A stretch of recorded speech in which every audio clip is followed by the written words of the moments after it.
My name is Jaberi from UAEU University. We are very happy to be here today.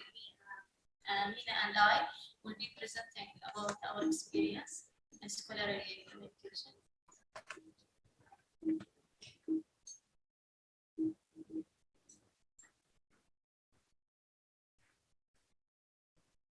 It's about the transition from a teaching to a research institution, which is developing the new role of our library, UAEU University Library.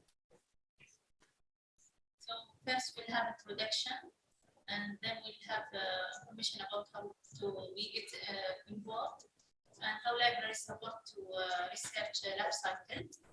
Then we'll take a look at distribution services and roles. Then research system and tools.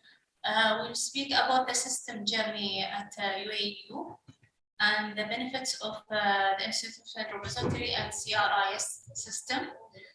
We'll speak about the framework for open scholarship at UAEU and the implementation ongoing works and how we measure our success. Then we'll go some statistics and success and challenges.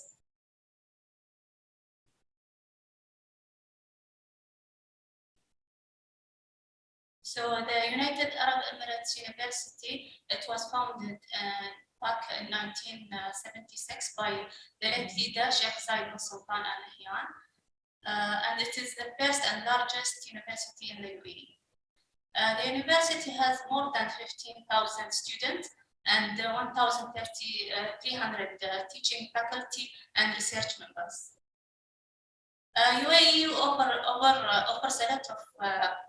bachelor degrees, 52 bachelor degrees program and 37 master programs, 5 doctoral programs across 9 colleges.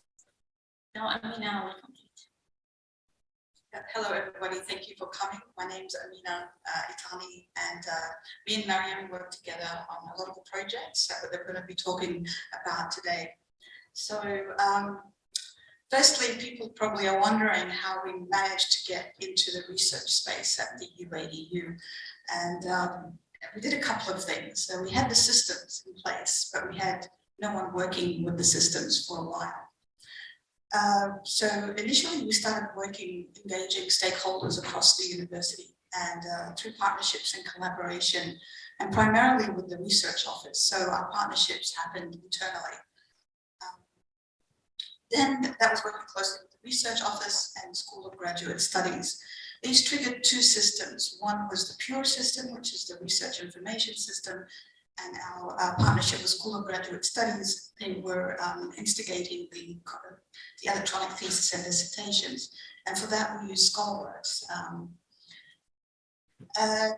We also started talking directly, had direct discussions with the deans of colleges through liaison librarians we had at the time, or we still have at the university library, and trying to understand their needs and trying to promote the ScholarWorks system.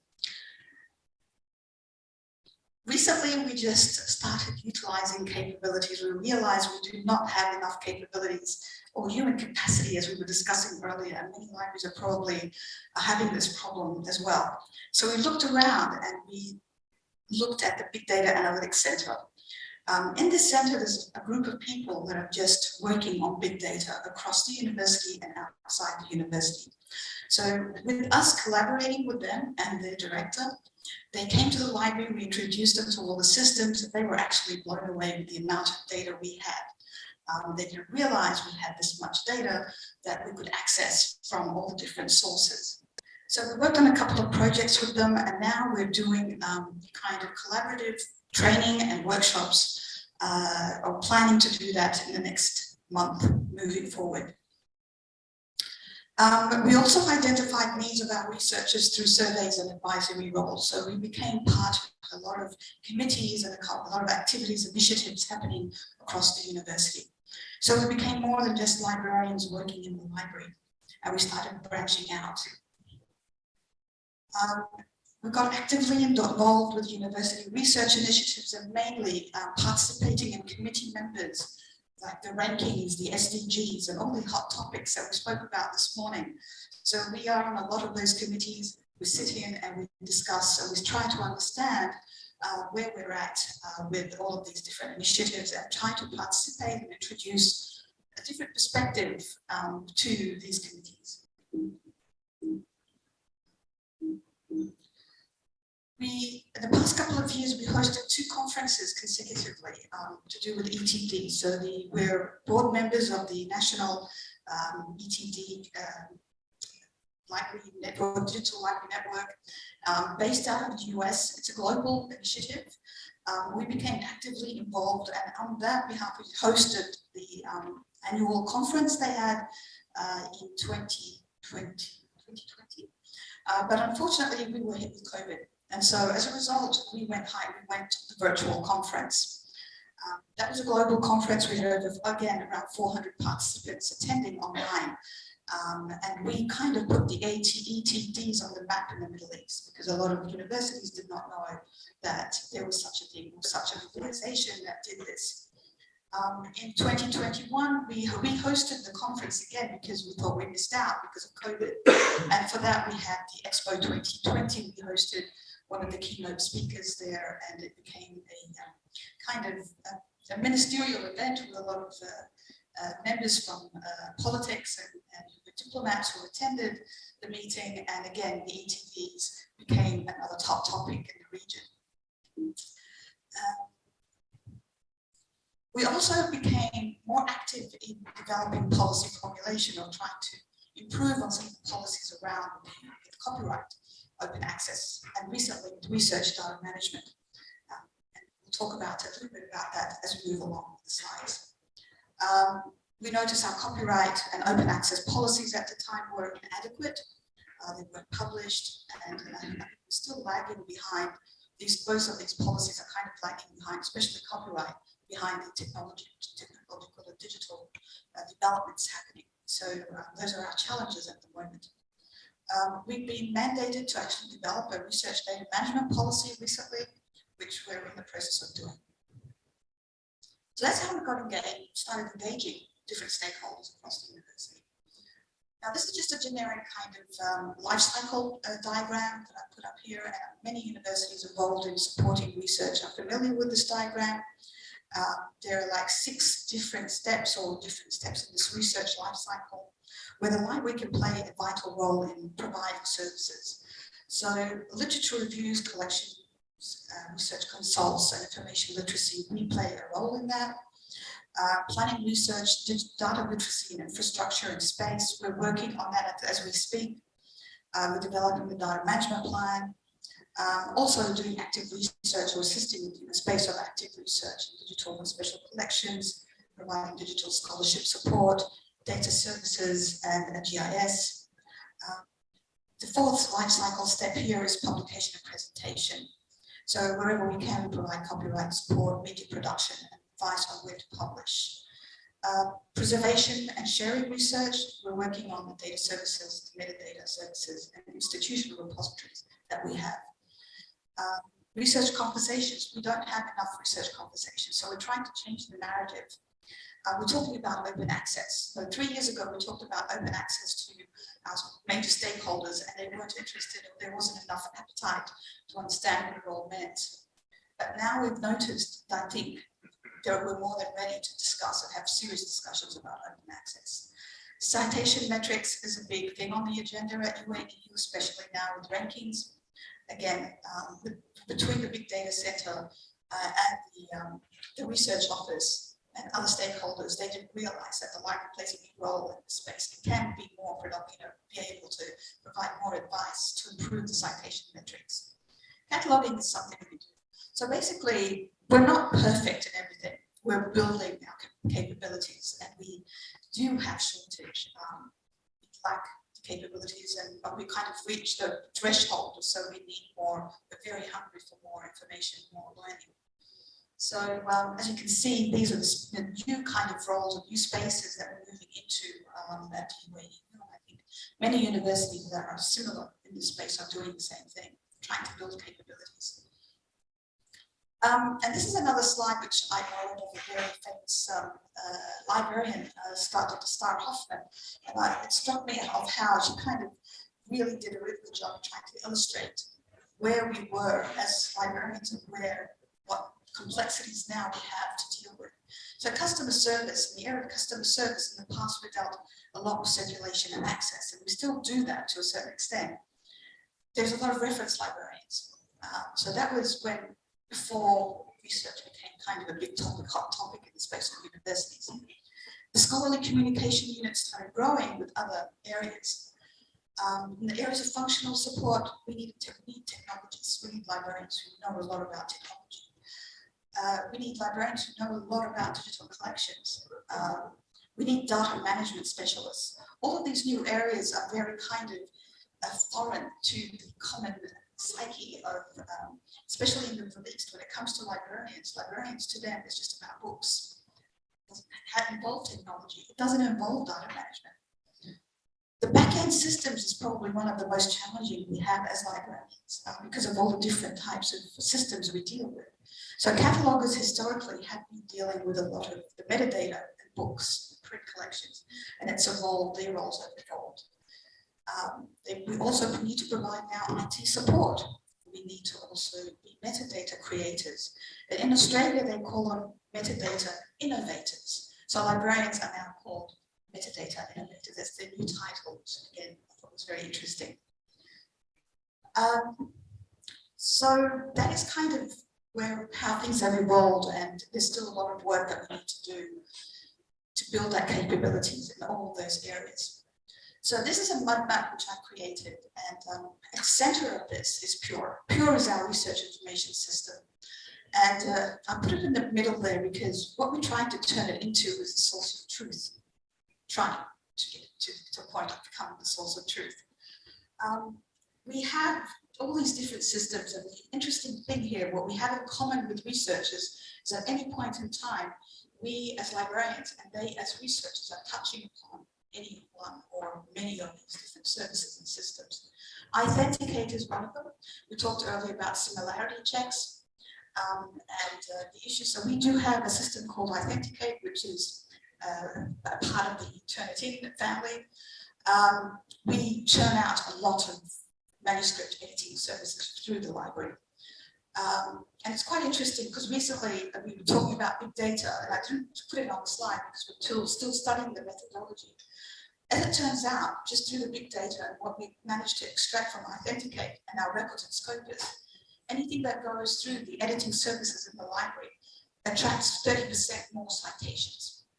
So we're still working on the methodology. Watch that space, we'll be talking about that at length, which proves the value of what libraries can do in the space of research. So a lot of researchers work in the areas of Google Scholar, GitHubs, and most of these services that are sitting externally here are services or systems that researchers probably touch base with. Note now, we do have many of these products already in the library. We deal with them. And we do have WorldCat. I think you can't see down the bottom there. We have our discovery layer. We are institutional members of ORCID, Snowball, Mendeley, Scopus, of course, Altmetrics. So we recently had a subscription with Altmetric. The beauty of these systems is that it's almost immediately embedded into the PURE system for researchers to play with. And ScholarWorks. Now, ScholarWorks shouldn't really be sitting out there, but I put it around with the open access stuff. ScholarWorks is our institutional repository. So this is kind of a very, very summarized version of just some of the products that we deal with on a daily basis. How do we integrate it all? How do we get it all together so that researchers don't have to keep jumping around from one system to another? Librarians don't have to keep jumping around from one system to another, generating multiple reports from all over the place. So we thought that PURE will be the answer to most of that. We consolidate most of these services through the system. There's massive workflows within PURE, and we'll show you some examples. Systems journey basically started in 2015, so way before my time and my colleagues' time. So in 2015, the UAEU libraries firstly initiated the institutional repository ScholarWorks for electronically assisted dissertations. That was the primary role of the institutional repository. Then we followed with open access journals. So we do have a collection of open access e-journals published by the UAEU that are now published in the system. There's still room for improvement to actually get all these journals. There's also, again, there's a culture or an understanding that these journals need to be locked. So we need to open them up a little bit more. In 2018, the research office started to introduce F.O.R.M, which is the CRIS system. At that time, the system only had 440 research profiles, which were uploaded via an Excel spreadsheet. It remained dormant until 2020. So 2 years after that, I think, and we took over the F.O.R.M system. The library took over the F.O.R.M system as custodians of the system. But we worked still closely with the research office. We developed a research portal, and recently, only last week, we've actually launched the first pilot. Currently, the system has over 840 research profiles in the system. It also contains over 1,000 masters and doctorate students that don't show in the public domain, but they're there actually to monitor for workflows in the system in the back end. So in October 2022, which was last week, as I said, we started the pilot phase, and we're planning to go ahead full rollout in December, or hopefully, if not January 2023. So that is the systems journey, and you can actually see the gaps here. And some of it is related to the COVID pandemic. We were locked down. It just slowed down the progress considerably. We had to learn a lot about the system before we could move forward with it. What are the benefits? Well, initially people got confused. What's an institutional repository? Or what's a research information system? What are the differences? So many of you may know that ScholarWorks it's now part of Elsevier's, it's no longer BPress. And there was worries that the ScholarWorks systems will start remain on its own and we'll have another system to maintain.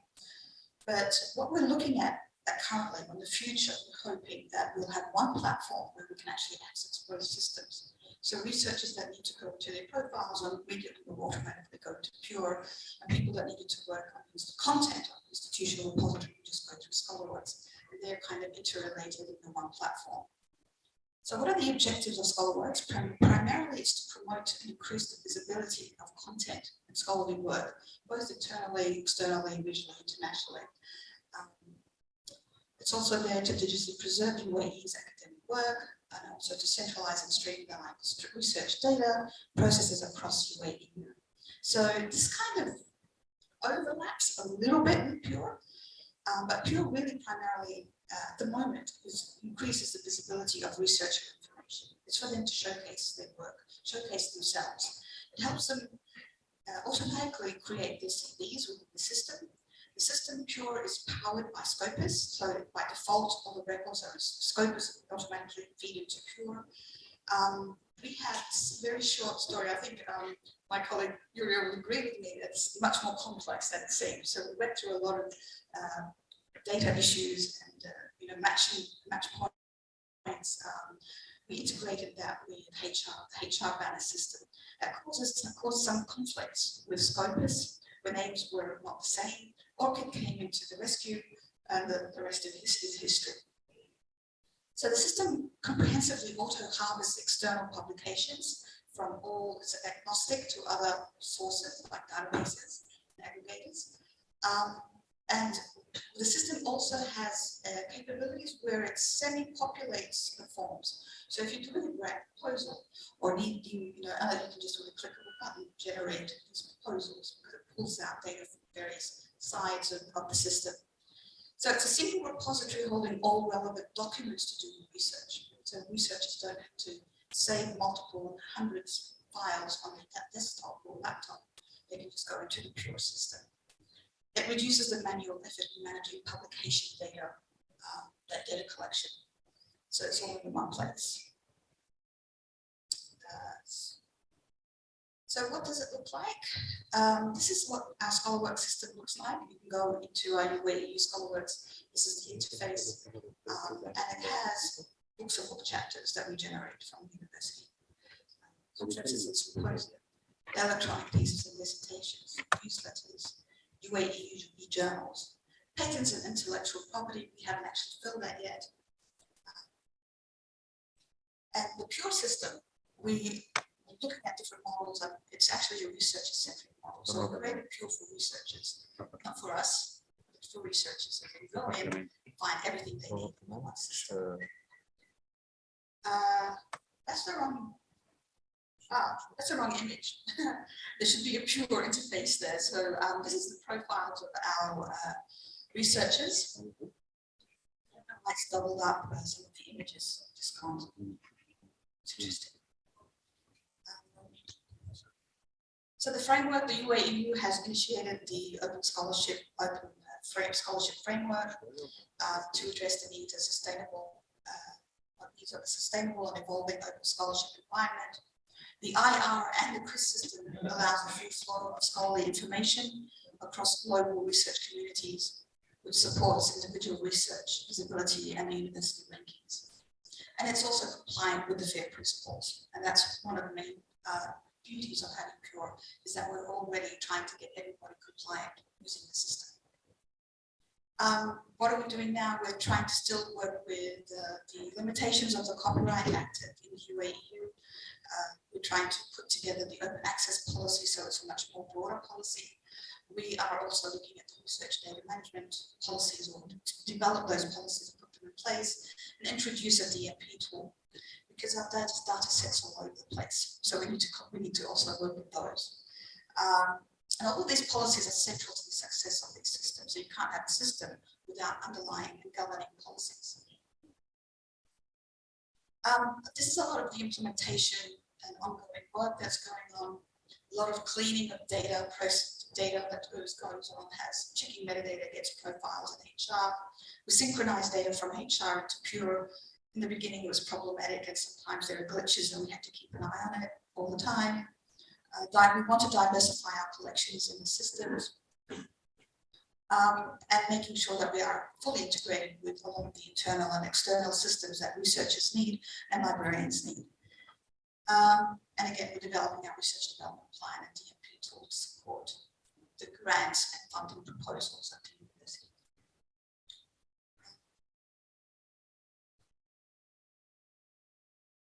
So we're looking at improving discoverability through metadata improvements. So we're trying to introduce, or we have introduced, the ORCID, the DOIs, which are critical, and trying to educate our researchers about the importance of, developing their ORCID profiles and the DOIs, introducing APIs again within ORCID and the research management system and the HR BAS system, and enhancing and introducing other discovery solutions in the library system space. We have some limitations there as well. The IR and CRIS system workflows with open access very well. It's designed for that. So looking at updating and putting in relevant copyright guidelines in the scholarwork system, introducing workflows that are designed to capture and showcase scholarly output. We haven't not worked with the preservation and strategies plans just yet. That's another story. Maybe next year we'll talk about that. But we need current policies for preservation. What we have now is very inadequate. So now that we have the systems in place, we hope we can actually move on and develop that infrastructure, research infrastructure, to a level that is acceptable.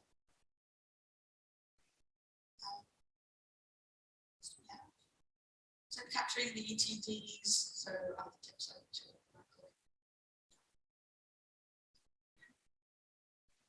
So part of our implementation and ongoing works is capturing and indexing ETDs. So we have for now around 1,459 ETD in our scholar work, and we are reviewing our workflows with the Office of Graduate Studies to improve and enhance our workflows. Also, we are capturing and indexing e-journals. To date, we have 1,009 articles have been uploaded to the system, and we have open access e-journals that's produced from the university, such as Emirates Journal for Engineering Research, International Journal for Research in Education, Journal of Sharia and Law, and forthcoming also Journal of Food and Agriculture. So we are measuring our success. We have increasing number of downloads with the continuous system enhancement and content uploads. So we are upgrading our content every time we are adding more, and also we have seen too much downloads. So for now we have more than 1 million downloads from over 217 countries. Here you can see the demographic. So it's 217 countries. That's from 2015 until now. The first one we started small, so we was having only 508 works uploaded back in November 2015 to 2016.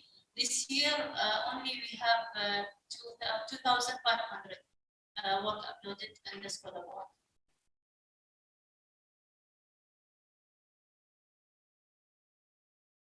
So we can see that our collection downloads is increasing. Also the works is increasing, the number of works during the years. The upwards trend is projected to continue in the 5 years, in the coming 5 years. So as we are enhancing our system and automating more of our processes. So as usual, we are measuring success, but on the other hand, we have also challenges. So my colleague Amina will please. Trouble. So we had a lot of successes and wins during our journey, but now we've got to a point where we really need to address staffing numbers and also specialized technical capabilities that are required to run these systems. At the moment, I think I spoke last night about we really need systems that are scaled to the need. So we had like these big systems that will remain really unoperable for like a couple of years, yet we were paying full fees for these systems while we were working.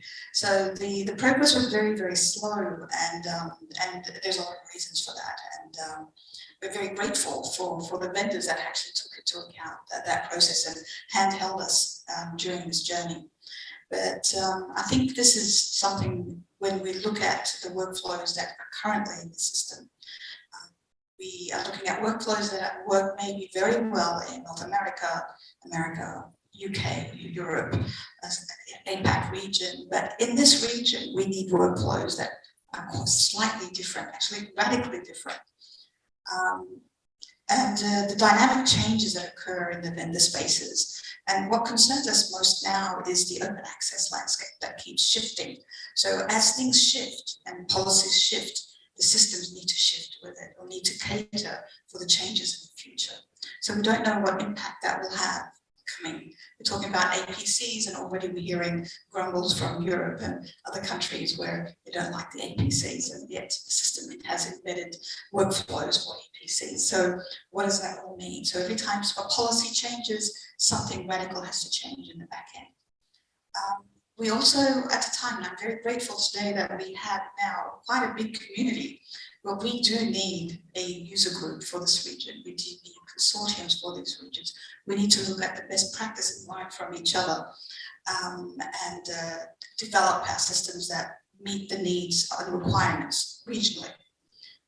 And this is also the contributions, talking about policy development. It's very slow in this region, and this is a bit frustrating when we have systems in place, but we can't decide on a policy.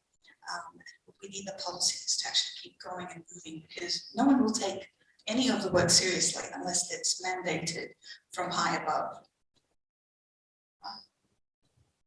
So in conclusion, the UAEU and the libraries continue to push forward despite the uncertainty with COVID, despite the uncertainty with open access and even the uptake. So if 2 years ago, if we were to follow the sentiments that were around the university, we would not have had the system. We just forged and kept going because we knew there will come a time when we wake up and we will be told we need a system like this. So we're pretty much ready. We've got the organization ready for open access and other future initiatives. And meeting and being compliant with FAIR. And increasing visibility for our researchers. Many of our academics were very, very surprised, many of them familiar with Pure, that we had it. Some of them literally had their jaw dropped, basically thinking, you have this system? That was an immediate reaction. So yes, we do, but we just had to get the sign-offs and the approvals for us to get on with it.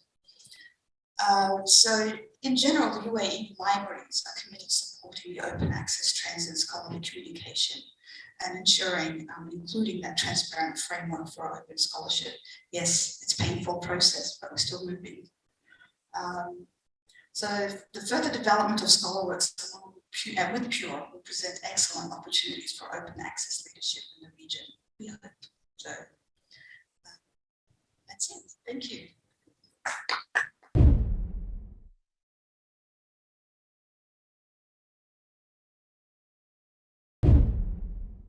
So, Assalamu alaikum and good afternoon, everybody. Thank you for coming. I'm very happy to join you today. And just like to share, not a research paper, but just to share experiences and also some initiatives regarding to the Arabic language research visibility. So this is the paper titled Towards More Visibility and Accessibility of Arabic Language Research Worldwide. This is our main aim. So Neil Armstrong says, it's one small step for man, one giant leap for mankind. And I would like also to refer to what Dr. Hassan said in the beginning. About here the the trial and the chance for example, like getting the acceptance worldwide and the support.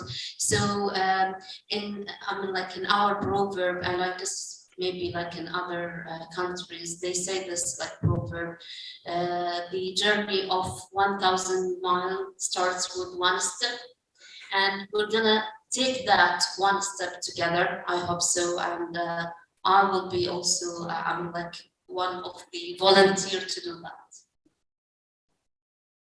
toward the visibility. Now I'm fine with it. So today, like new researchers are glowing up this year with the new research-based initiatives, and very happy to listen and hear. Lots of you are talking about, it's not something, there are like some new things, yes, but there are lots of common issues and common ideas that we are sharing and caring about, and would like to find some practical solution for these with the form of open research. And we are aiming through this to build up more collaboration together and partnership as well. And to have things, like these ideas, written ideas or verbal ideas, just to put them into real action with the global support. So today, not I will make a difference, but we will make a difference.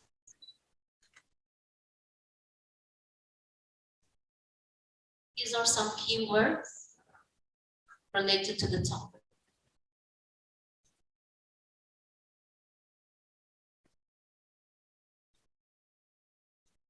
So giving you a background, I like what Dr. Hannah, is that right, Dr. Hannah? Okay, this is your name, because just like today, I was like introduced to Dr. Hannah, and it was like pleasure to talk to her and to other colleagues as well. And I hope to talk to others also and to know more insights from them. So I like the idea when she talked about, for example, if we have a problem, and this is like one of the, let's say here, the challenging issues that we are facing, Arabic language not as a language, but Arabic in all the study areas, in all fields that are written and done in Arabic. We would like to find solutions. So if you have a problem, for example, I always say this example to my students.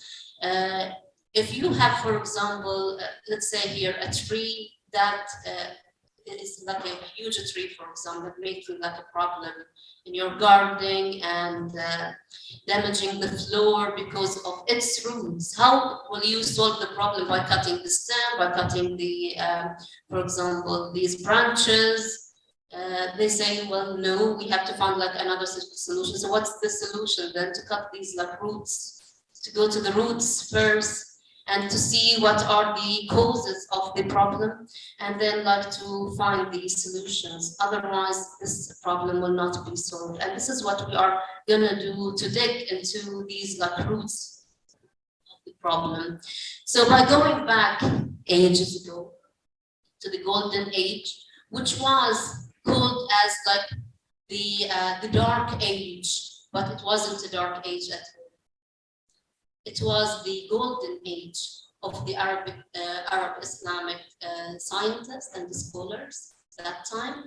The time of Harun al-Rashid ruling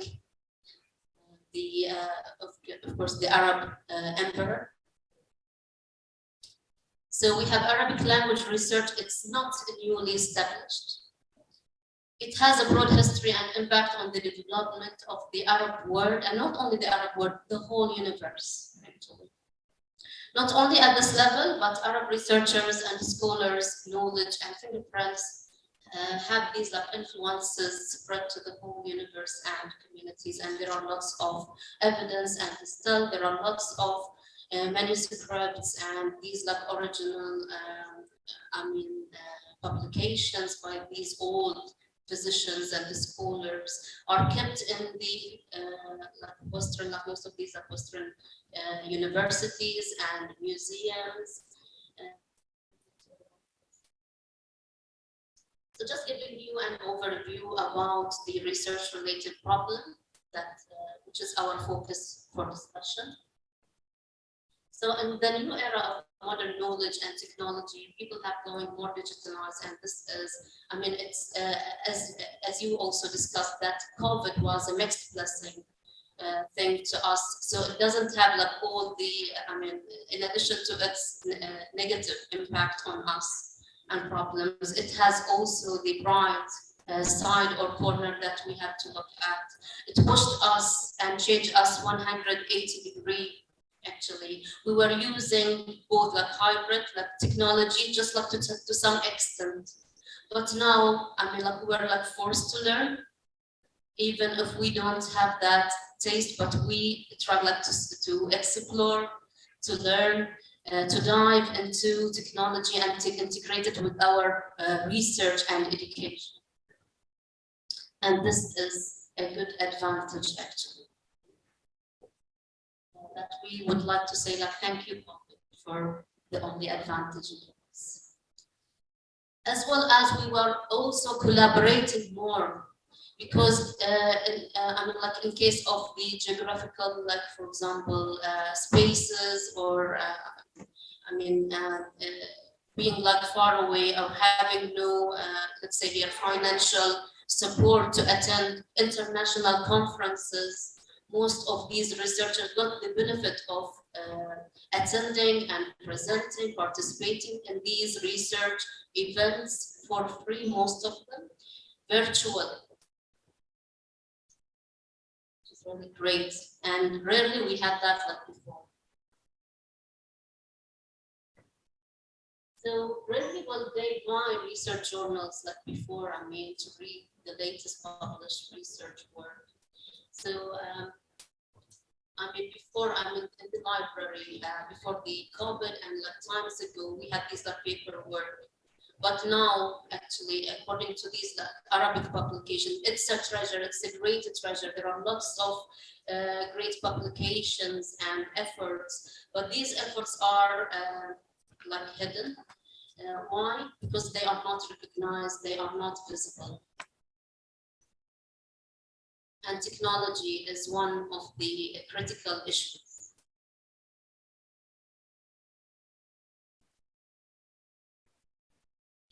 So majority of the platforms nowadays, there are like some platforms that we were like, especially like during the COVID, we were trying to use to collaborate with researchers like worldwide, because before we were like in person collaborating in events, like local events, international events.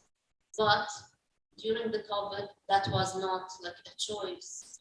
And because we were like searching for that, these platforms have some limitations, especially for Arabic language.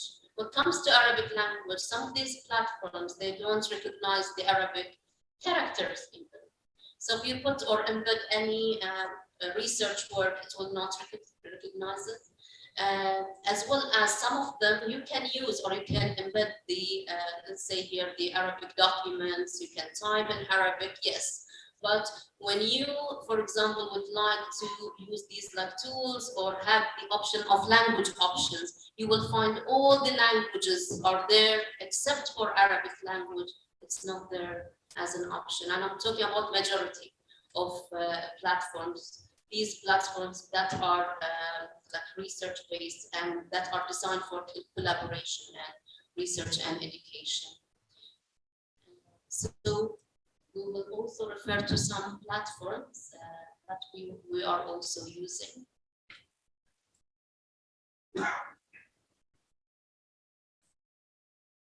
So although there have been some remarkable initiatives recently done by some Arab researchers and bodies in different areas of the specialization to establish accessible Arabic research and publication databases and platforms, still the visibility of these inventions and work is very limited to Arab users and researchers, and mostly have limitations to be converted to other international languages, as we said. So what will happen to those researchers who can't, for example, communicate in any other languages? Those who have just like their mother tongue, so they're using their mother tongue. They're excellent researchers, yes. But when it comes to collaborating with other, being exposed to other cultures and dealing with other researchers in other languages, that was not like a choice.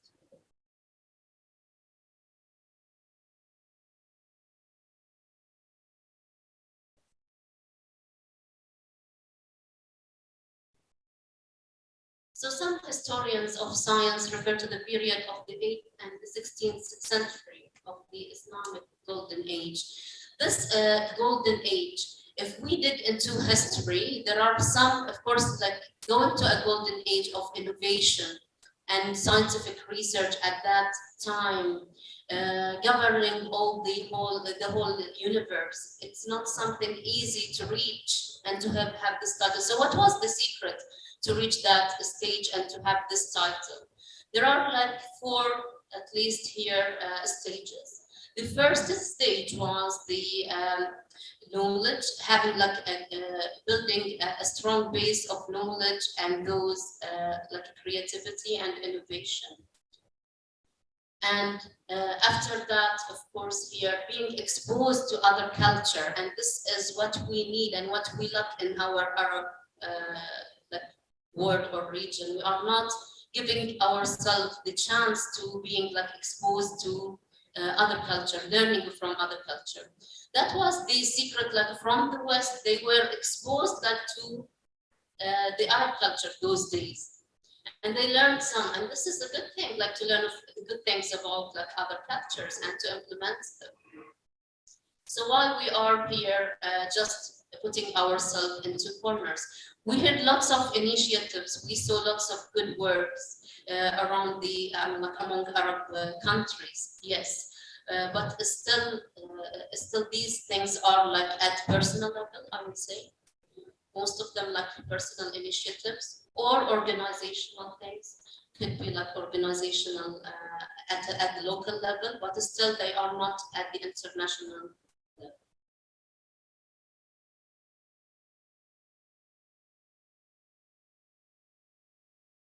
So these are just like giving you here the background about the golden age. Why we are referring to the golden age? Because We would like just to refer to these like secrets of the golden age. And then if you know about the golden age, then there was like a decline. And for that decline, there were like some reasons for those declines, because most of these like countries, they were trying to put a great budget to support those days. I mean, these researchers and scholars and scientists.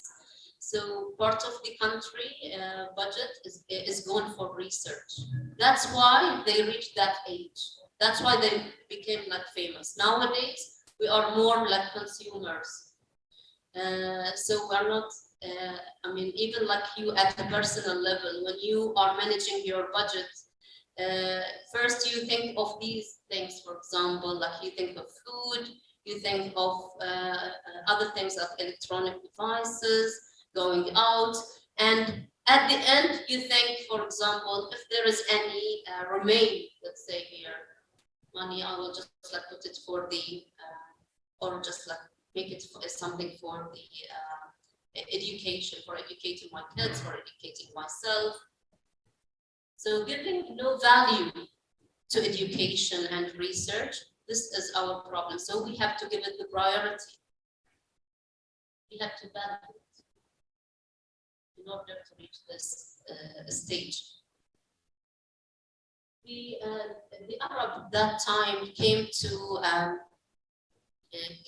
level of that they called it a crisis, and not like any crisis, but it is the scientific thinking crisis, because most of those treasure that those scientists worked hard to publish them and to work on them, and the inventions, they were all hidden and burnt also. If you remember or if you know the library of Baghdad, yeah?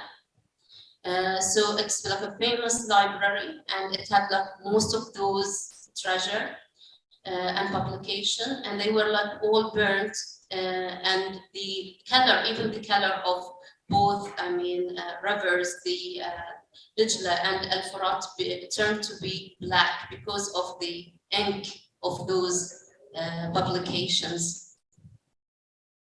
And as I said here, some of them were transferred to some countries, like some Western countries, and still they are kept there, the original, all of them, unfortunately. So I'll try here to go to the initiative and just like summarizing the background of those scholars.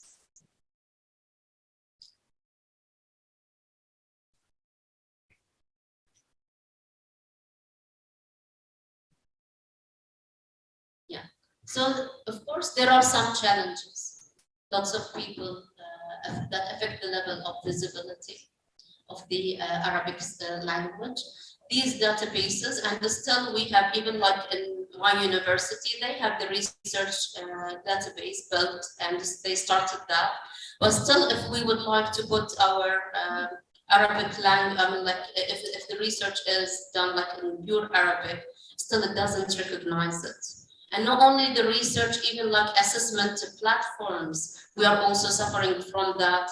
Arabic language is not an option, or there are some limitations. You can embed it, but you can't have other features. For example, reading from right to left, this is not available. It's always on the left side, so it's like upside down, and this is confusing to researchers and to students even when they read. And even when they write, they don't have this option to print or to type.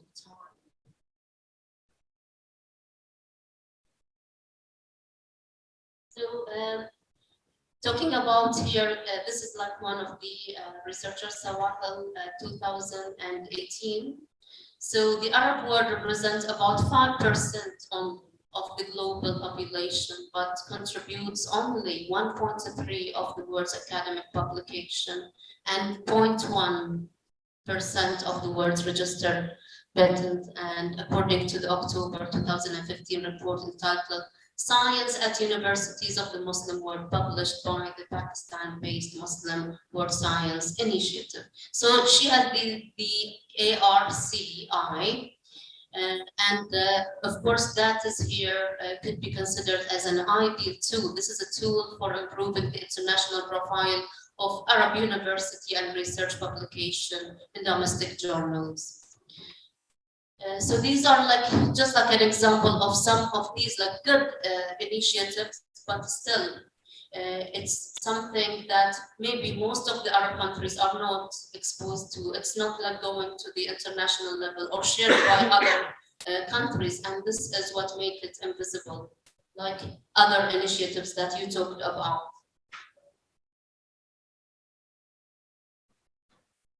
So common consequences, and this is very important, because we have challenges, of course, there will be some negative impact resulted from these challenges. Our work and all these, not only Arab, of course, when we say Arabic language research, we don't mean like Arab researchers in particular. Any researcher interested or mastering Arabic language or specialized in Arabic language, perhaps they are not, some of them are not non-Arab, but they are specialized in Arabic language, or they have the interest in learning this language or writing their research through this language, or sometimes they are specialized in translation and interpretation, and that's why they are using the Arabic language. So the work is not documented. And of course, if it is not documented, it is not recognized. Inaccessible, even if it is there, but not everybody can access this work and see the, and share experience or collaborate, because if it has the accessibility, you can imagine the amount of collaboration, the amount of improvement, for example, the amount of recognition that work could have.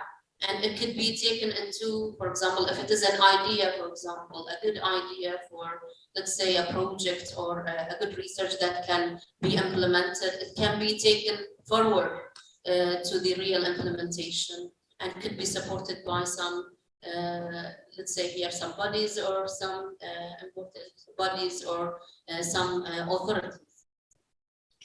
Less recognition or sometimes absence in famous research publication databases, less chance to convey a research message to a larger layer of researchers. Lots of good ideas cannot be conveyed to the other researchers because it is just like addressing limited audience.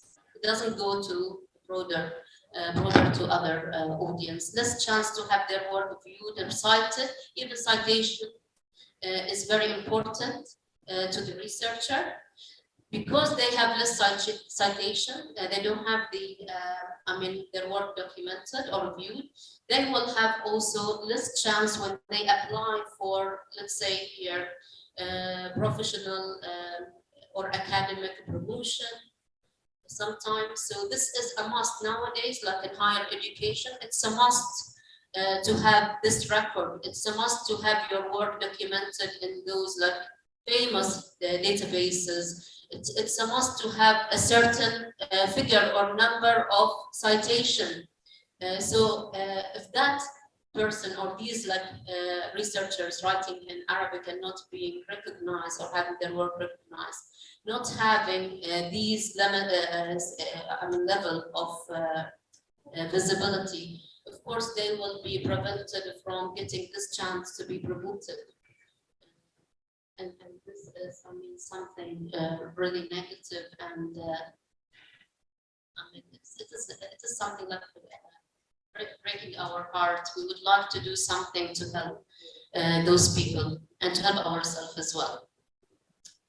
So as well as you were talking about, because we are talking about open access, and I was like, one of the place of publication is Knowledge E that we were dealing with.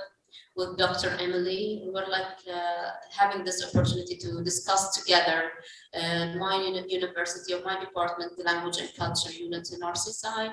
We were discussing the idea of publishing some internal books that we have worked on, but they were like, but we would like to publish them. And Dr. Emily suggested the open access, having that open access. But I like the idea because I have this kind of going for like more innovative ideas. Others, other members have less interest or perhaps hesitant or fear about open access. What is open access? Are there any, for example, security about it? What about the copyrights? What about, for example, the gains and benefits?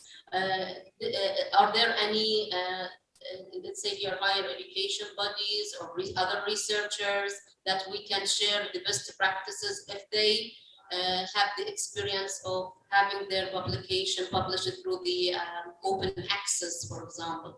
What was their views? What was their insight about it? So people are wondering. So this is something natural that any change will face hesitance and also resistance sometime. But as we said, we will take the first step. So the best thing to do is piloting it.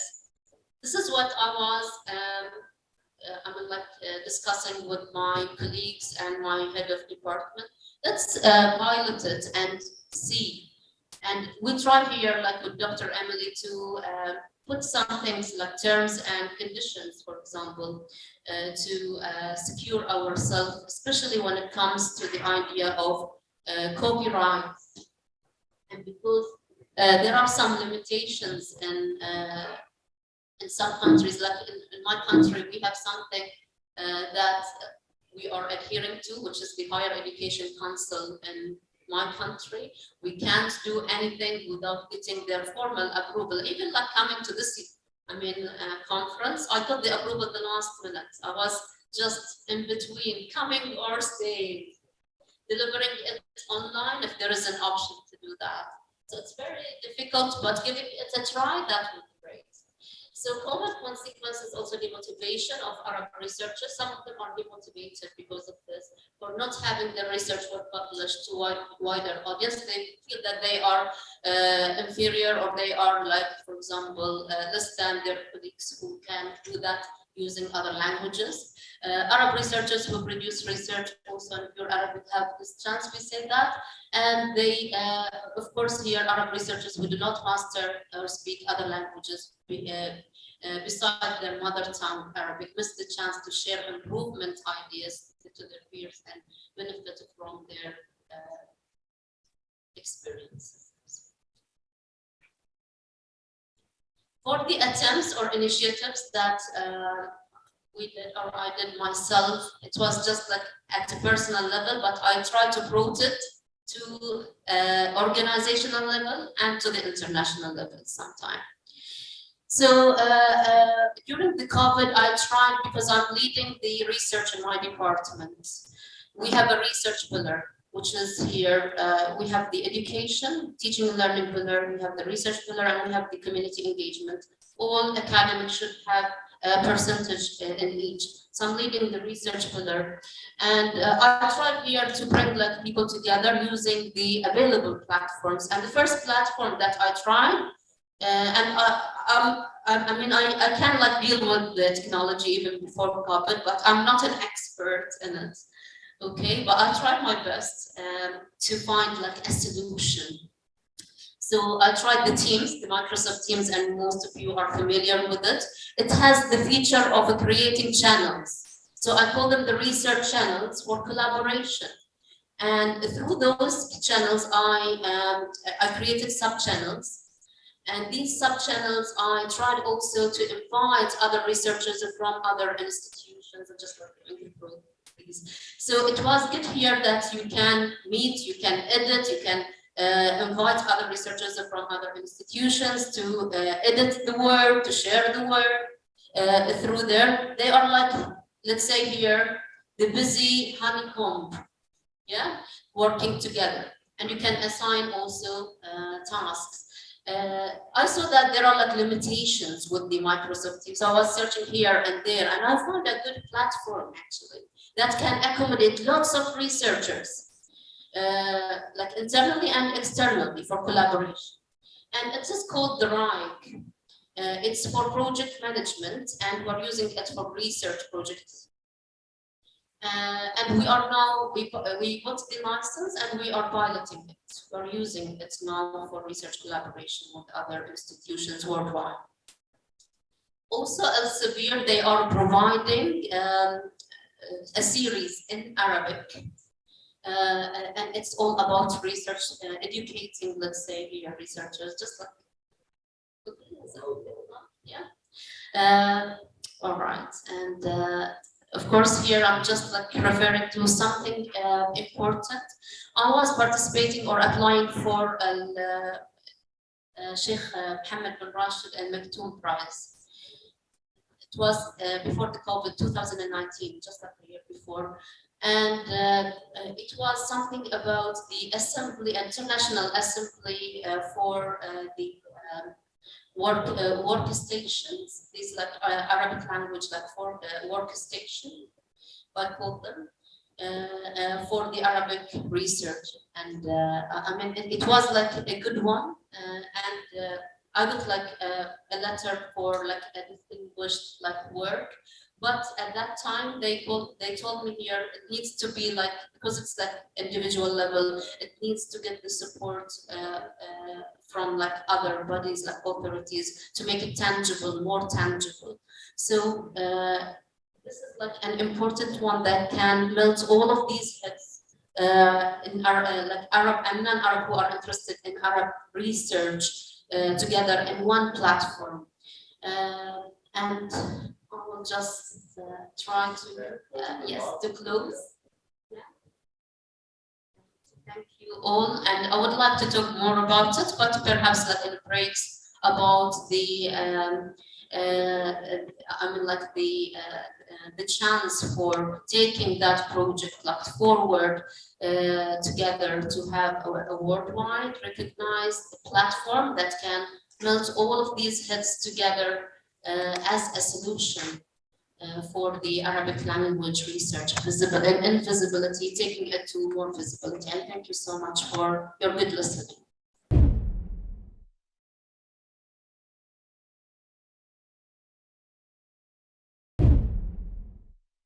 Thank you so much, and good afternoon, everyone. My name is Uriel Apalainen. I'm the Data Services Librarian at Zenodo University, based in Dubai, UAE. And I'm here today to talk to you about our current progress and also future plans in establishing and supporting open research practices at the university. And a couple of words about the university first. So Zenodo University, or ZU, was founded in 1998. So we are a relatively young university. And we have two campuses in Dubai and Abu Dhabi. And today we are a vibrant community. We have over 11,000 enrolled students, and also 1,100 faculty and staff members. And around 700 of these are faculty. And at the library, we have around 20 FTE. And we have a very increasing focus on research activities at the university. For example, last year, our researchers published over 700 articles. And we've had lots of increase in this, around 15 to 20% increase every year. And of course, the library supports the whole community. So we provide access to materials, databases, and tools. Also, we organize lots of instruction, other training, and we maintain critical infrastructure like the institutional repository. And it's actually this increased focus on research. This is a trend in the whole UAE because the country aims to become a knowledge-based economy. And of course, universities and all higher education institutes, all educational institutes actually have a very important role in this, and especially the libraries.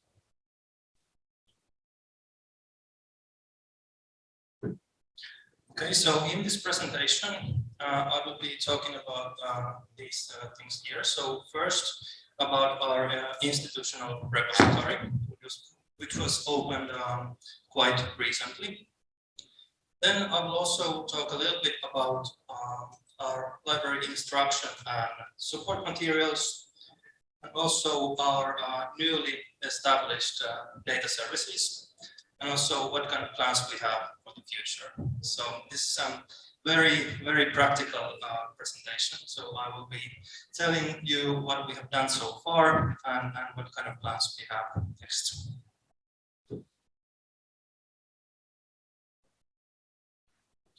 Okay, so the Zuid University Institutional Repository ZU Scholars was launched in fall 21. So it's been running for about 1 year now. And of course, it's a showcase for research, scholarship, and creative works by members of the whole community. So it's meant for anybody at the community. So if anyone produces any kind of academic output at the university, it can be submitted into this repository. And it's openly available. The address is zuscholars.zu.ac.ae. And our repository software is Digital Commons by Elsevier. So it's the same repository system UAEU is using.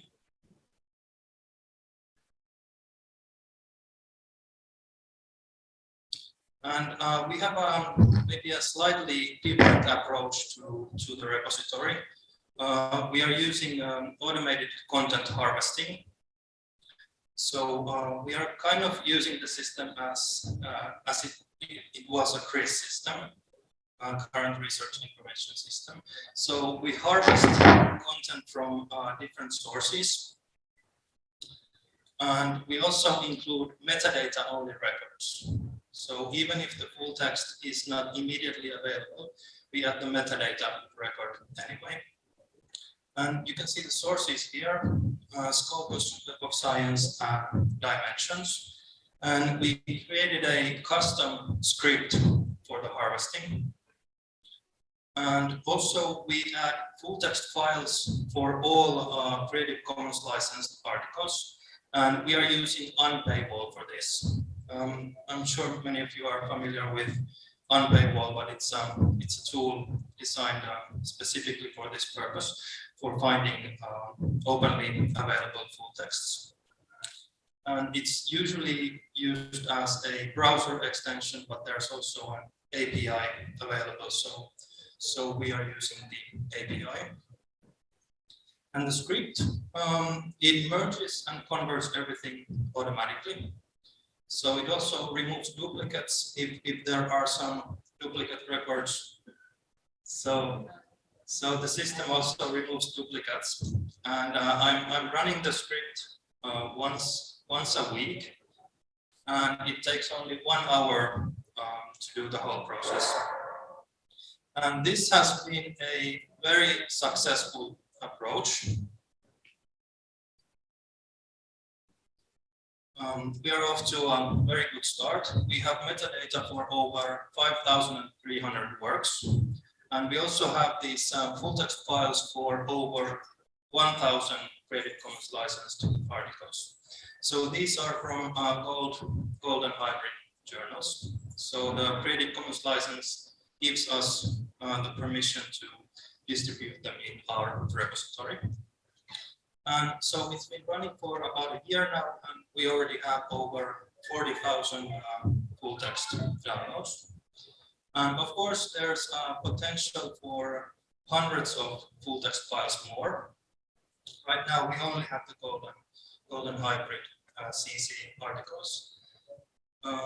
But we can get much more through green open access, which is of course self-archiving of accepted author manuscripts.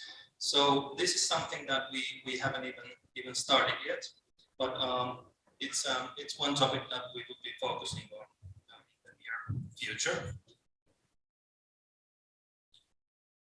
And it's interesting to look at the statistics. We saw a similar image from UAEU earlier. So we can see that we have already attained a really global readership. For example, in last month, our scholarship was read by 207 institutions across 103 countries. So this really shows the power of open access in practice. There's this dashboard in the system. We can take a look at where the readers are coming from, and we can see that they're coming from all over the world. It's not just academic institutions. It's also, we can see that there are companies and government organizations accessing our research. So the goal of this system was to increase the visibility of our research. And from here, we can see that it's been really successful.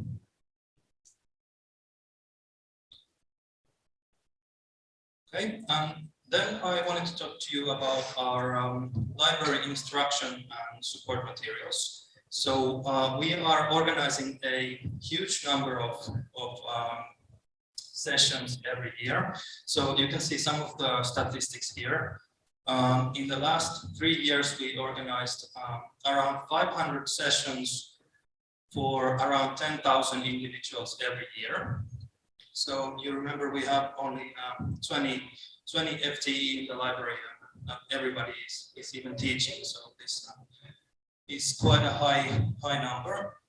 And of course, this is not only open research sessions. This includes everything, all of our information literacy sessions and everything. Also, we have over 100 different library guides available. So these are all openly available at cu.libguides.com.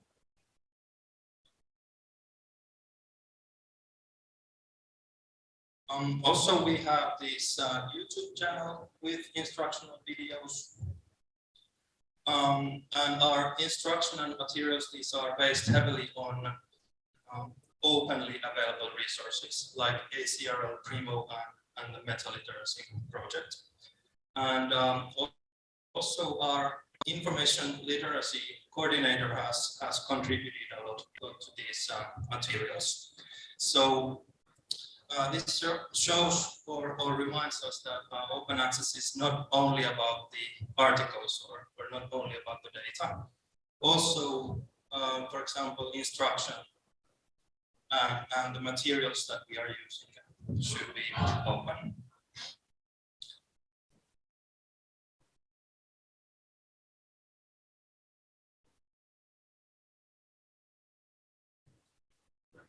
Then we have a specific workshop series for our faculty. So this is focusing on the whole research life cycle. So we start from these reference databases like Scopus and Web of Science and Dimensions. Then, of course, we also show the institutional repository how to add something there on their own, even though the library is, of course, doing the harvesting. Then we have sessions for research data management, also research evaluation. We're using Scival and also Dimensions. Then general information like where to publish and how to avoid predatory journals, for example. And then we have workshops for many specific services and systems like Sage research methods, ORCID and LinkedIn and so on.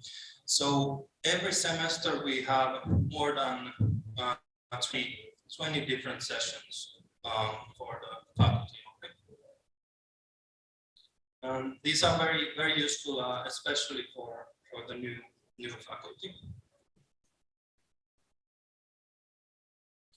I started at Zayed University myself less than 2 years ago, and my title is Data Services Librarian. So it's my job to develop these services at the university. So we started from the very basics.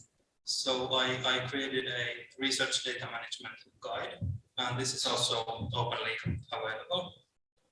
And then we did these basic and advanced research data management workshops. So the basic workshop, we take a look at research data management life cycle. So starting from planning and collecting the data and sharing it and analyzing it and then publishing it, hopefully as well. And then in the advanced shop, it's more hands-on. We take a look at different tools like DMP tool and also open science framework. Then we started this support email address as well. So it's one address that faculty can contact in any kind of data questions. We also offer one-on-one consultation on data topics.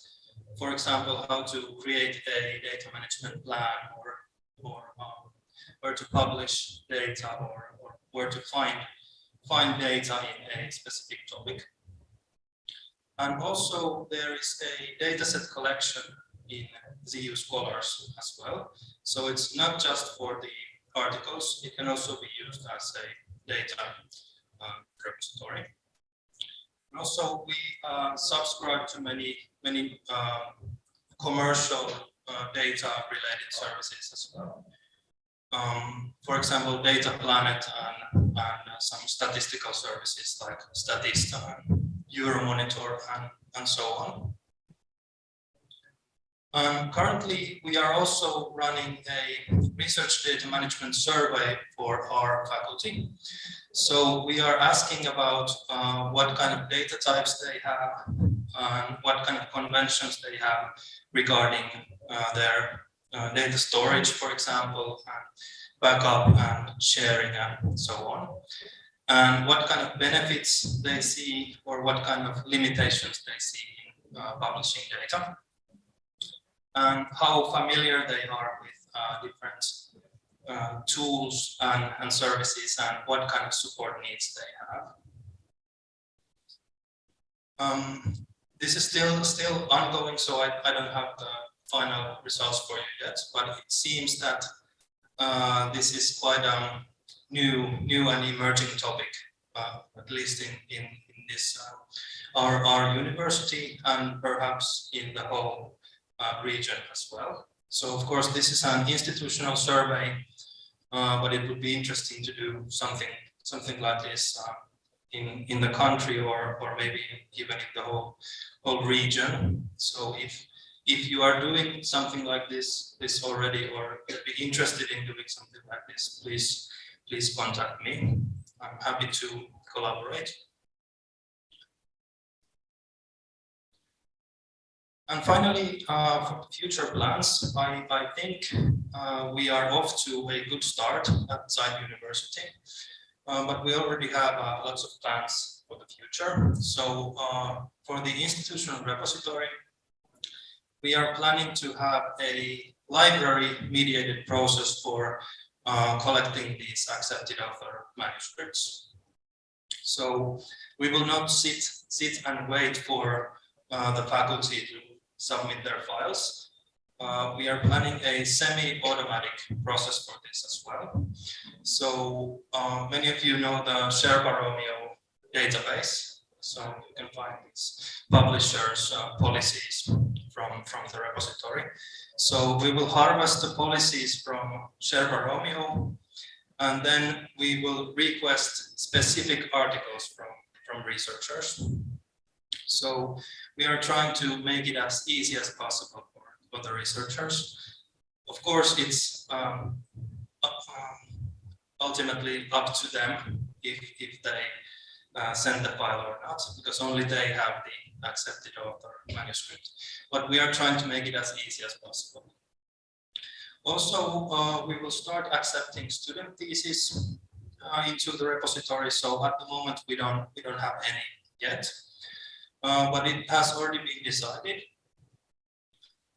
We are expecting a few theses this year, and it will be mandatory for all new theses to be added into the repository. Then for the instruction, of course, we will continue to organize around 500 sessions every year, serving the whole university community. But we will also organize specialized workshops based on request. We have already done this. So if faculty or students have something specific, they can also always ask us and we will organize. And also, of course, we cannot keep growing the number of sessions forever. 500 sessions per year is already quite a lot. So we will create and promote self-paced materials like alongside all the teaching as well. And those will also be openly available. And finally, for the policies, we are planning to establish institutional policies for open access and research data management as well. So this is currently in very, very early stages. I think UAEU is much further already. But the idea is to make it mandatory to add accepted author manuscripts if it's not prevented by the publisher's policy.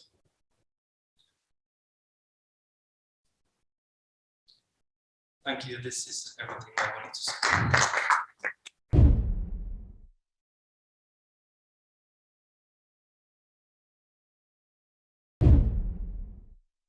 Good afternoon, everyone. My name is Khaled. I work as a consultant for Elsevier Core Research Solutions in Africa. I know it's been quite rich panel session with a lot of information to take in. So I'm going to be, throughout my presentation, I'm going to be building and summarizing for the very prestigious efforts that we've heard from UAEU, from Zayed University, and from Bahrain. So while we work on some of the technical issues now, let me start a little bit. So as you've seen in some of the earlier examples here today, there is a tremendous amount of effort that's being put into putting open science into implementation.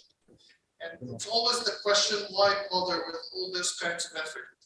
It's huge and can sometimes become a little bit intricate to put all those systems together in place and to work with researchers who already have very high workloads to actually make the system work.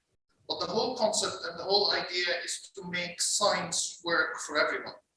So it's not just about scientists in the academic sphere or globally, the global academic sphere, we're talking to one another, but we want to make science available to everyone, everywhere, to the communities that we work with, to other starting researchers. So the whole thing here, and this is supposed to be a little bit of my my first slide, is that to make open science work, you need to work on 5 different pillars. So one of those pillars, and it has increasingly become the most famous one, is open access. How do we make knowledge, and how do we make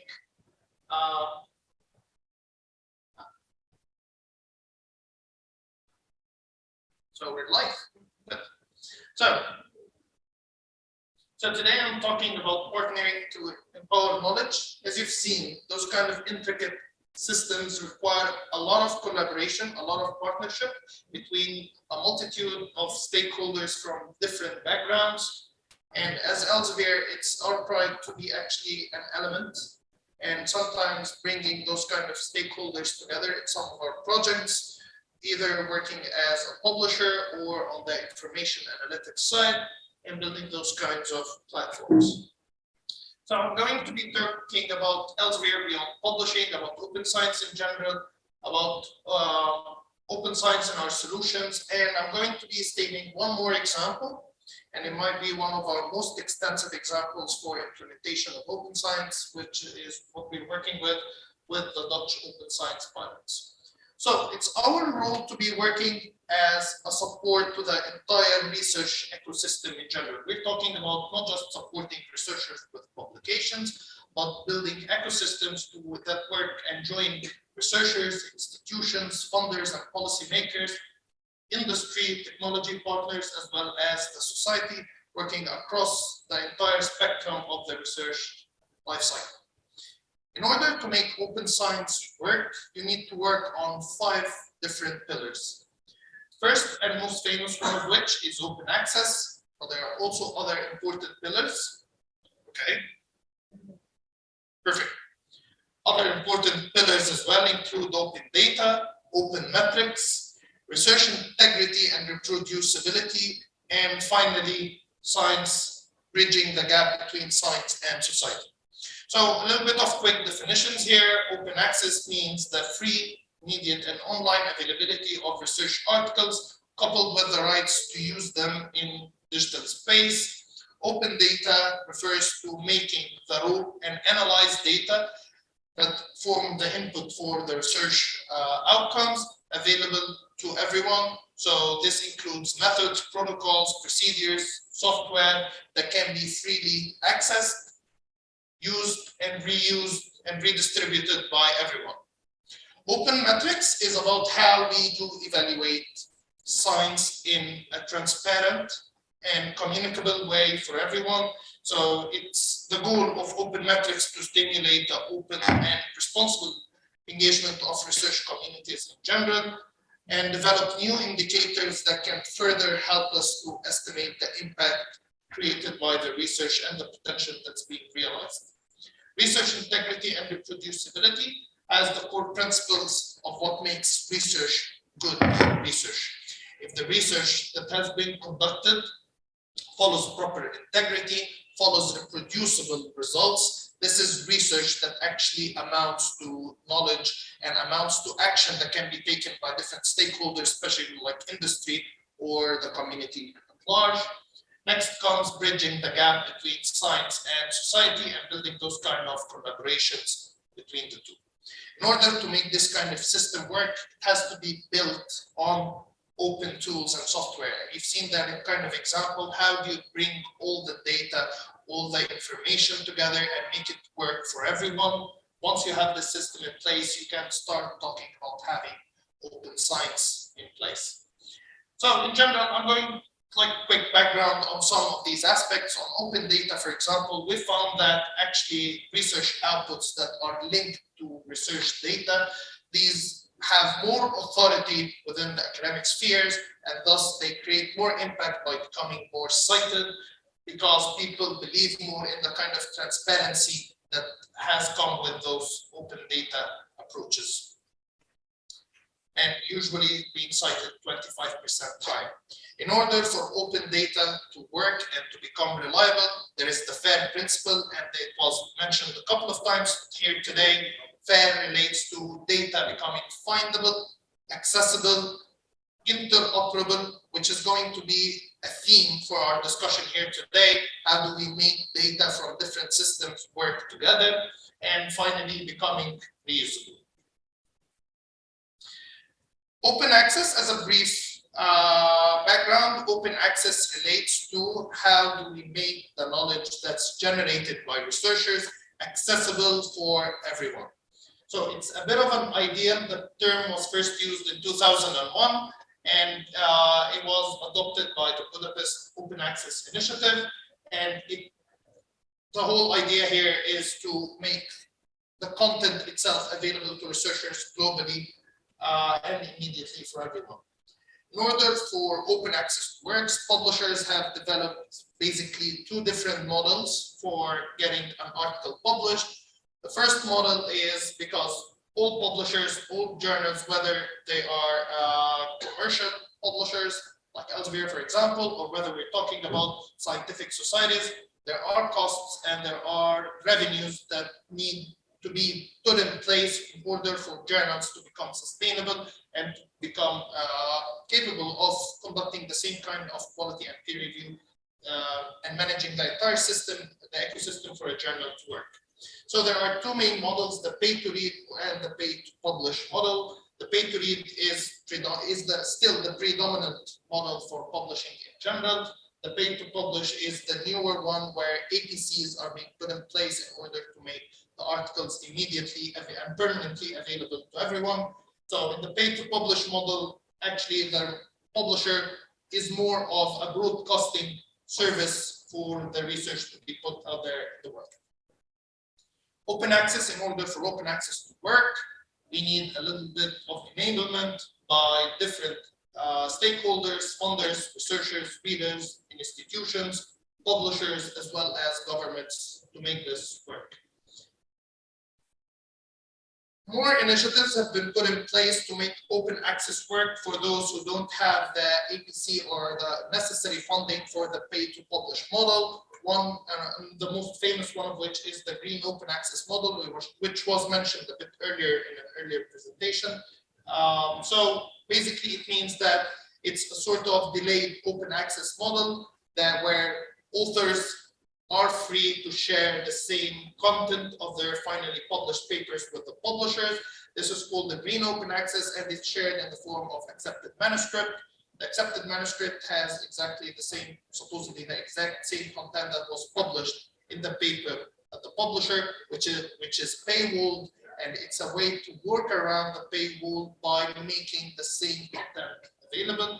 This, in order to balance this model as well as the financial needs for the different journals, there is an embargo period usually put in place. For Elsevier journals, it's usually in the range of 12 to 24 months on average. There are journals that are less, there are journals that have higher embargoes. And in order to work on the immediate accessibility of the articles as well, Elsevier journals, for example, have worked with what's called a share link.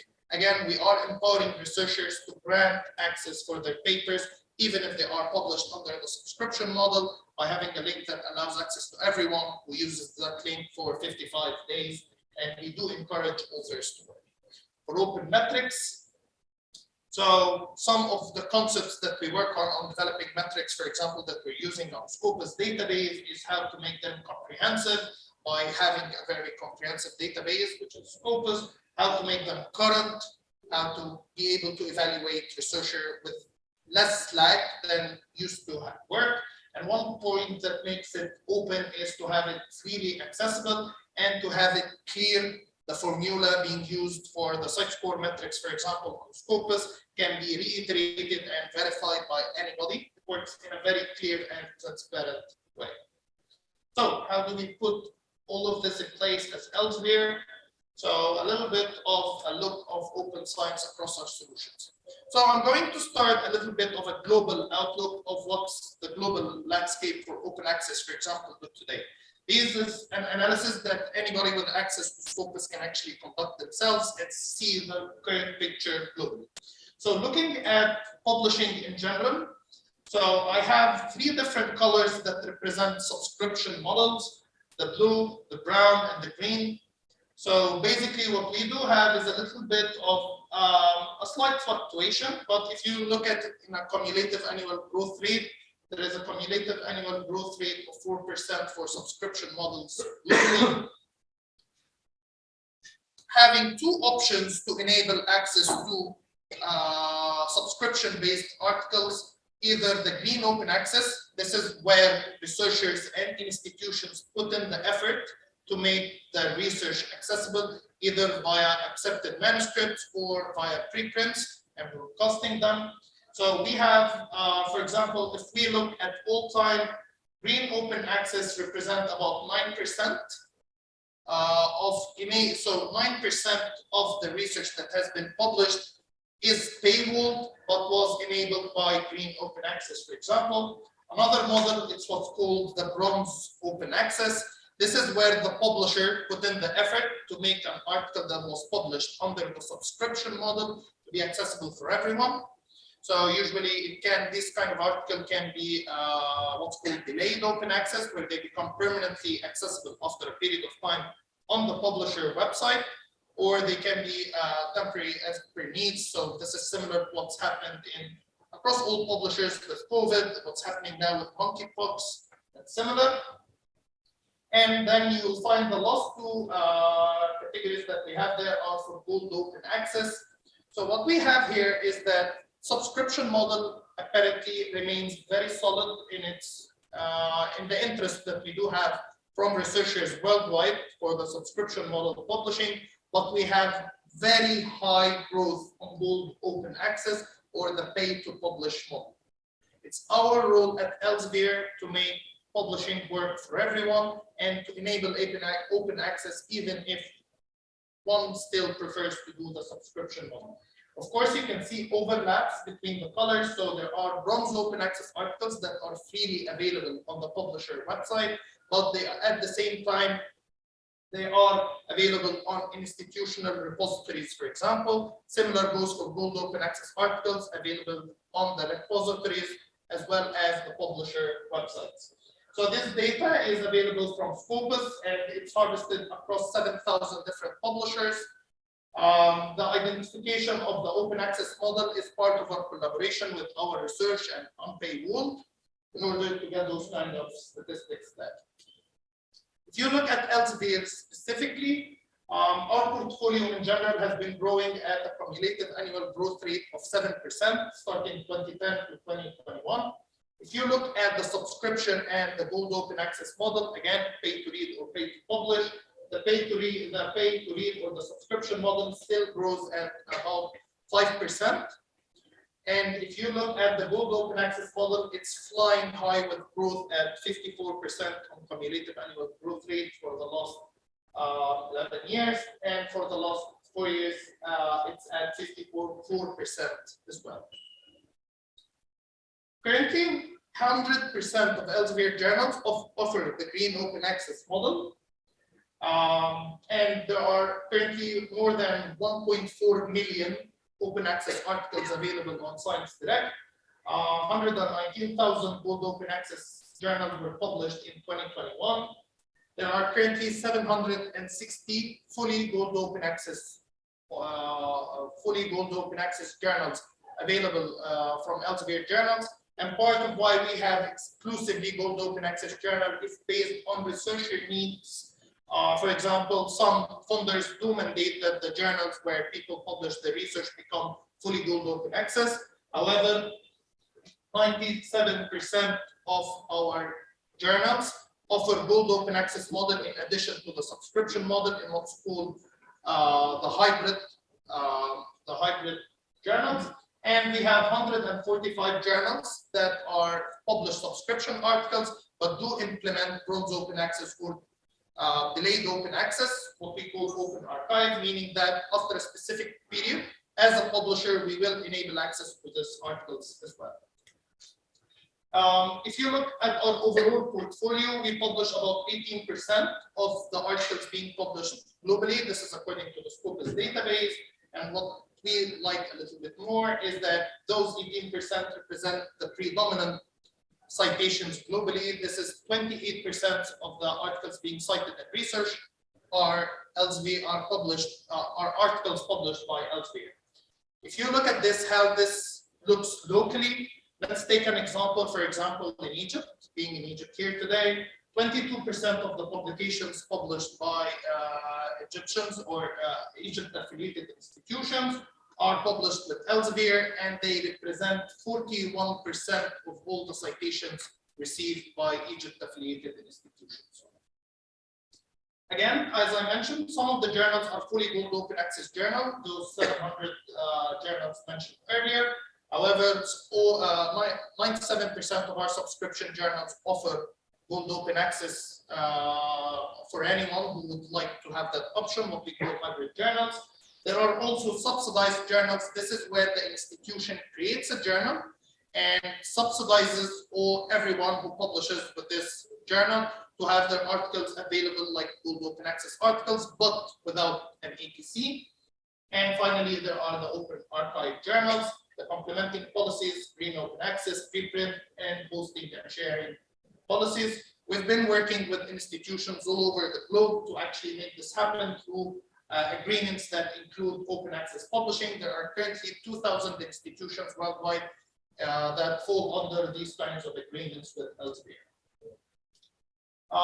Again, Scopus and Cybal have both implemented statistics and analytics for open access. We have dedicated solutions that are that offer open access research to everyone. SSRN is our preprint server. Then comes our offerings through bpress and digital commons.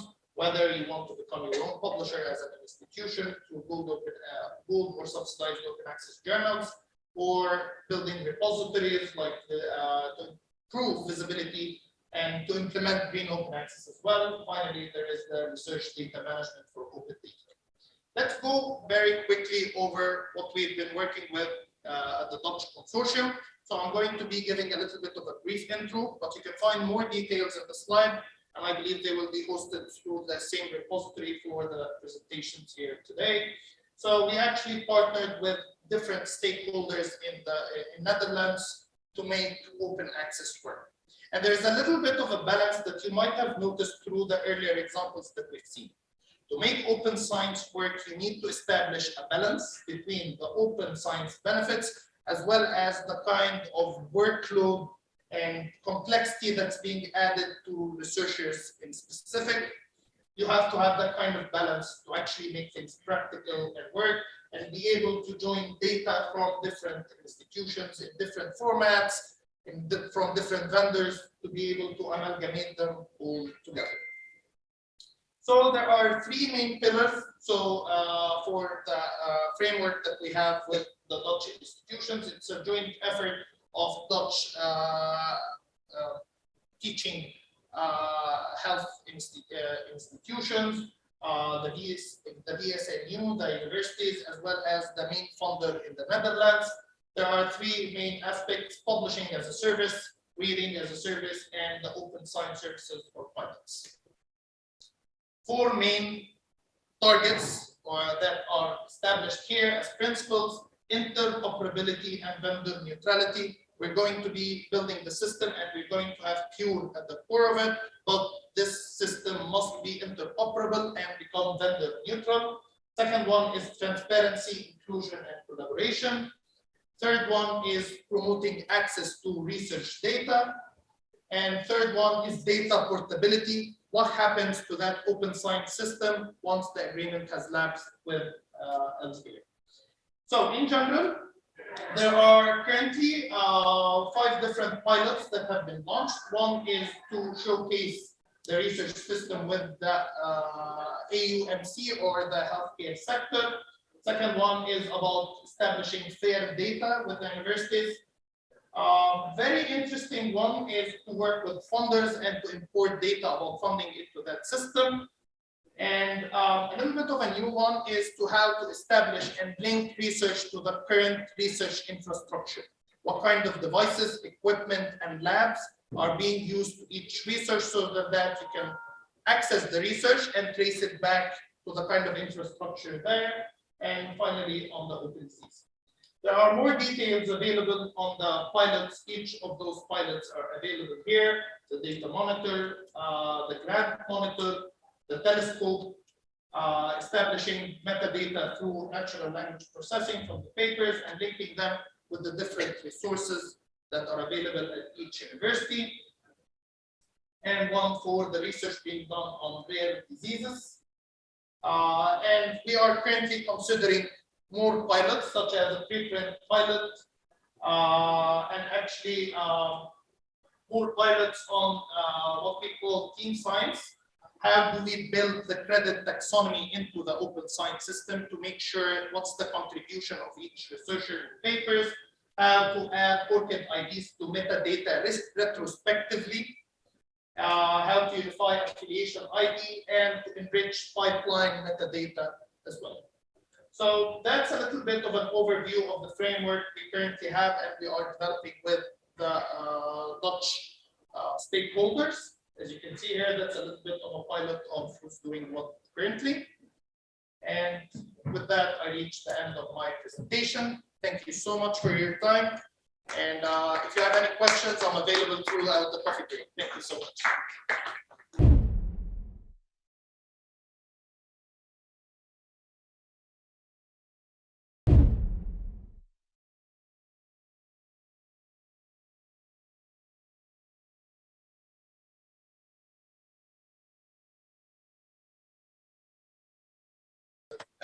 Any questions on the room? We have one question online. If there's no questions, we'll just quickly go through that one question, and it's for Zayed University. From Dr. Shokri, question to Zayed University. Do you open your data open for harvesting using OAI PMH or API? If yes, please share with us the link. Answer. Yes, we have plans for opening, but it's not open yet, but it certainly will be in the near future. So we have two very good examples of two institutions from Arab countries. So it's responding the world pressure for the ranking. So these university shows that okay, they are very well set, they have everything to prove that they are improving their ranking. Then what hinders? What's the problem actually? That the Middle East, stopping moving forward, because most of the institutions are well in advance in ranking year by year. Then why Arab countries are back all over in data science movement?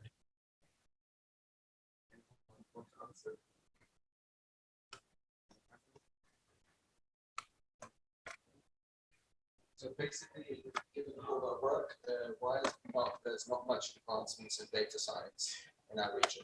Is that the question?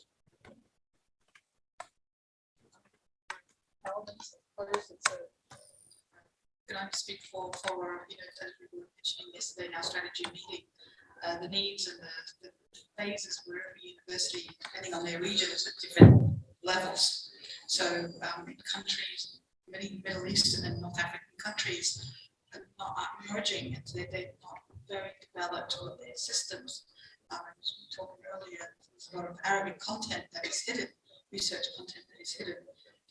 So I think we're one of the very few pioneers, I suppose, that have actually implemented systems that we consider ourselves lucky that we actually got this far with where we are at. It's now a matter of time. So we're still young universities in the space of research. So it's not that we're lagging behind, it's just a natural progressive cycle that we have to go through. But I think if we put our positive hats on, I think in the next 4 or 5 years, we'll be talking about a different topic and we'll be in a different space. And we could see, like the Dutch example, they could get there just overnight with years and years of work, of an effort to get a consortium. Our Arab countries, Middle East, we don't have a consortium, a proper one that actually can activate and actually foster cooperation and collaboration. And so this is what this meeting is about. It's the first meeting. So this is just all indicators that we're still young, but we're getting there, and we put our positive hats on. Absolutely. We have to start somewhere. So yeah, thanks for the question. Thank you, Khalid. Thank you, Amina. Can I add just a quick comment here? So even, it's okay. So just as a quick point here, there is a bit of a lag effect between putting the systems in place and observing the outcomes that you want to have by the end of the time, whether it's ranking, whether it's actual reliance or growth